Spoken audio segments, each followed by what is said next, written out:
nada, queria te parabenizar pela essa coragem de fazer isso daí e fazer uma lembrancinha que, quando você chegou, tá, você ficou na fila, como todos nós, e não foi lá furar a fila e entrar em primeiro lugar. Fiquei muito impressionado com isso daí.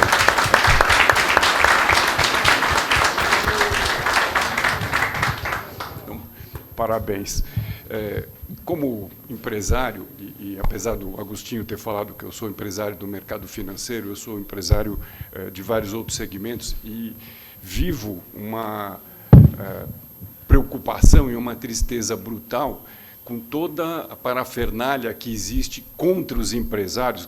Quase todo mundo aqui é empresário ou grande executivo, então sabe perfeitamente bem o que eu estou falando, mas, infelizmente, a população brasileira é contra empresário, é contra você ganhar dinheiro, é contra você ser rico. Parece que é feio você ganhar dinheiro aqui. Tá? Deveria ser exatamente o contrário. A gente vive várias coisas que eu tinha anotado aqui, você falou, e eu vou só repetir que é a minha preocupação, e depois, finalmente, eu vou para a pergunta. Nós temos um problema enorme com burocracia, que é duplo problema. Um problema que a legislação é burocrática, tá? E por isso que as pessoas falam de burocrática, mas isso também é muito proveniente da estabilidade que o funcionário público tem. Ele não tem nenhuma penalização se ele operar mal e nenhum benefício se operar bem e se for esforçado. E, em relação à burocracia, eu vou citar um exemplo, eu estou controlando meu tempo ali, Agostinho. Eu fui me aposentar e pedi para a minha funcionária lá, o INSS, ela foi mais ou menos entre 10 e 15 vezes até regularizar tudo.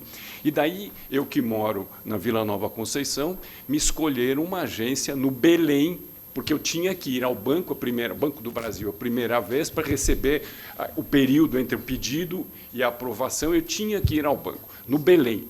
Obviamente que está cheio de agência do Banco do Brasil, muito mais próximo da minha casa, do meu escritório. Cheguei lá, tudo bem, entrei, o nome pedi meu RG, CPF, enfim, todas as documentações. O fulaninho, que me fez lá esperar um tempinho, como idoso, mas eles não respeitaram, abriu a tela, olhou, eu não posso aprovar. Por quê? O nome da senhora, sua mãe está errado. Como é que está errado? Minha mãe se chama Maria Creuza Rolim Sodré Quirino Ferreira. O último A do Ferreira não constava. Tá? Bom, é óbvio que não é possível alguém com 6 nomes desse tamanho ter um homônimo. Bom, voltei para trás, tudo bem, tudo de novo, voltei lá novamente e, de novo, o A não cabia. Daí se descobriu que não cabia porque não tinha campo suficiente. Não, isso é o exemplo das coisas que acontecem no Brasil. Bom, esse é um primeiro problema. O outro problema que eu vejo como empresário é a burocracia jurídica e fiscal. Nós não temos garantia, o governo, a Receita, recentemente mudou uma coisa que ela aprovou, ela mudou retroativo. Quer dizer, você que não muda para frente, além de mudar, e é infernal, ela muda para frente. Uma vez eu fiz um artigo, lá, quando eu era presidente da CREF, um editorial, que dizia, imagine passar um ano sem mudanças nenhuma, imposto estadual, municipal, federal, nada. Do jeito que está, você começa o ano e termina, porque é infernal a quantidade de problemas que nós temos. E a última coisa que eu queria dizer, em relação à educação, que você também me falou, e eu, no passado, criei um mote que você pode usar, já que você também falou 2 ou 3 vezes de educação, pode falar que é de sua autoria. Tá? O Brasil só será um país de primeiro mundo quando a educação for a nossa verdadeira prioridade.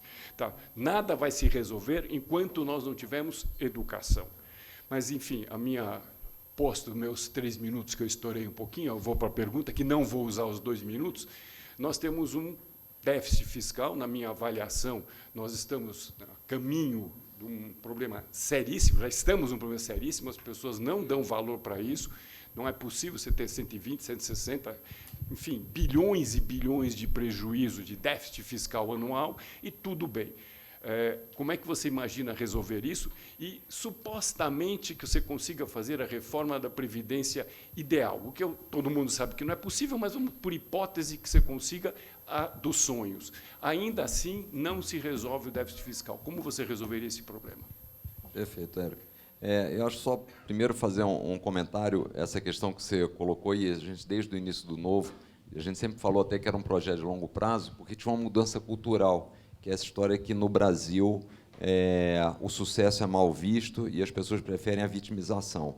Dificilmente você terá uma sociedade próspera se você não incentivar o sucesso e se não der valor a ele. É claro que o sucesso advindo de relações espúrias com o governo, de empréstimos subsidiados, não é o que a gente quer, mas isso é minoria. A grande maioria é de quem empreende e tem o seu valor. E outro conceito também muito errado que existe é de que, se alguém ganhou dinheiro, alguém perdeu. Se existe o pobre, na verdade, o rico é o resultado de alguém que ficou pobre, quando, na verdade, o que se faz é construir em conjunto a riqueza. Então, esse é um conceito que, infelizmente, no Brasil, ainda precisa ser mais esclarecido, mais divulgado, mas, felizmente, eu acho que está mudando. E eu gosto de citar uma pesquisa que a Fundação do PT fez aqui na periferia de São Paulo, onde eles constataram, aí a pergunta inicial era se o seu grande inimigo era o patrão, se o seu grande inimigo era o rico, e a grande maioria da população de baixa renda disse, não, o meu grande inimigo é o Estado, que é extremamente burocrático, cobra uma quantidade enorme de impostos e me entrega muito pouco. Né? Então, acho que essa conceituação.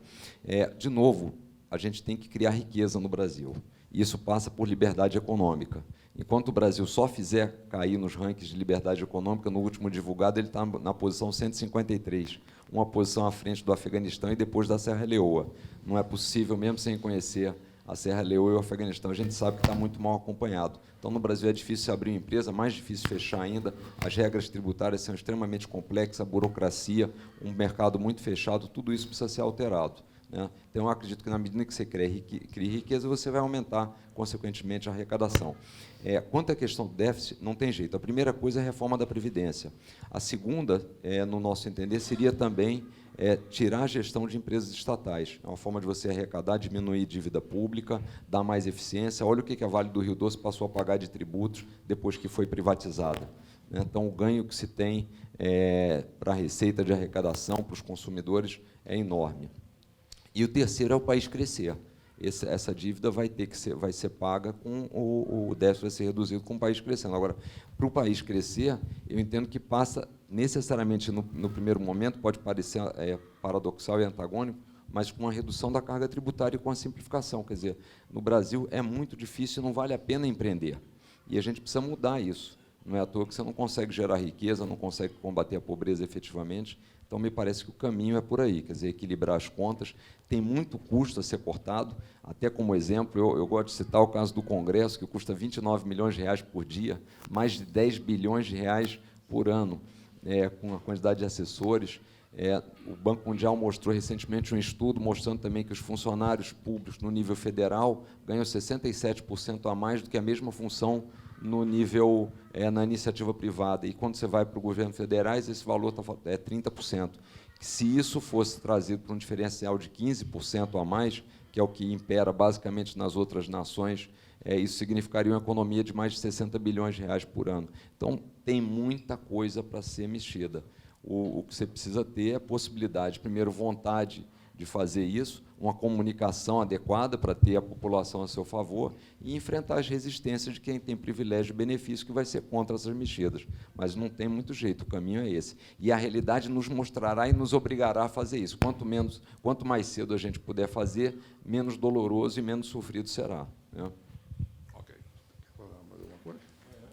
Como é que você imagina, já que o seu partido é pequeno e terá pouca representatividade no Congresso, fazer um acordo com essa elite de tudo que a gente não quer, que estará lá presente, queiramos ou não? Eu faço uma aposta no cidadão brasileiro, para que a gente tenha um Congresso diferente, para que o partido não seja pequeno, para que a gente tenha uma representatividade com gente que, de fato, vai estar lá com as ideias corretas. No fundo, essa é uma responsabilidade que tem que ser assumida por cada brasileiro. Eu sempre tenho batido nessa tecla. A gente não pode ir atrás de um salvador da pátria, cada um de nós tem que entender que é o salvador da pátria que a gente precisa. Então, o nosso trabalho é educacional. de ter uma plataforma, de trazer exemplos, como alguns candidatos do Novo que estão aqui, pré-candidatos, gente que saiu da zona de conforto e que está indo para frente, mas, assim, cabe a cada cidadão divulgar as ideias, participar e dizer o seguinte: nós temos que colocar no Congresso gente que se aproxime do que a gente quer. Como é que a gente pretende fazer isso do ponto de vista mais prático? Primeira coisa, ser muito claro e transparente durante o processo de campanha, quando começar, das propostas que a gente quer ter, porque, ao ser eleito, a gente terá tido o endosso da população em relação àquilo. Segunda coisa, ter uma bancada representativa no Congresso. O Novo irá lançar cerca de 360 candidatos a deputado federal em 18 estados da Federação, mais o Distrito Federal. E a outra coisa, nós acreditamos na negociação política. A política existe todo dia dentro da nossa empresa, dentro da nossa família, então isso precisa ser feito e será feito. O que não dá para fazer é essa política do toma lá da cá, do fisiologismo, de que, olha, você me dá isso, aí me entrega alguma coisa. E aí, o que eu gostaria de contar, e eu acho que isso tem crescido, é a conscientização da população, que foi às ruas, que acompanha o STF, que manda mensagem para os seus deputados. A gente tem que contar com essa conscientização, esse engajamento, depois que houver eleição também, para que a gente possa pressionar, porque, afinal de contas, se a gente apresentou uma proposta que foi aceita pela sociedade e a gente não consegue implementar porque um deputado está querendo uma emenda específica para atender um curral eleitoral dele, a gente tem que explicitar isso para a sociedade e fazer com que ela participe cobrando dele. Por que isso não é feito hoje? Infelizmente, porque essa é a dinâmica que acontece hoje. Então, alguém que hoje está pedindo alguma coisa e está entregando, no passado teve na posição contrária, e a gente tem que inverter esse processo. Mas, assim, começa, de fato, pela troca dos nomes. E aí quem fará a troca dos nomes é a população consciente através do voto.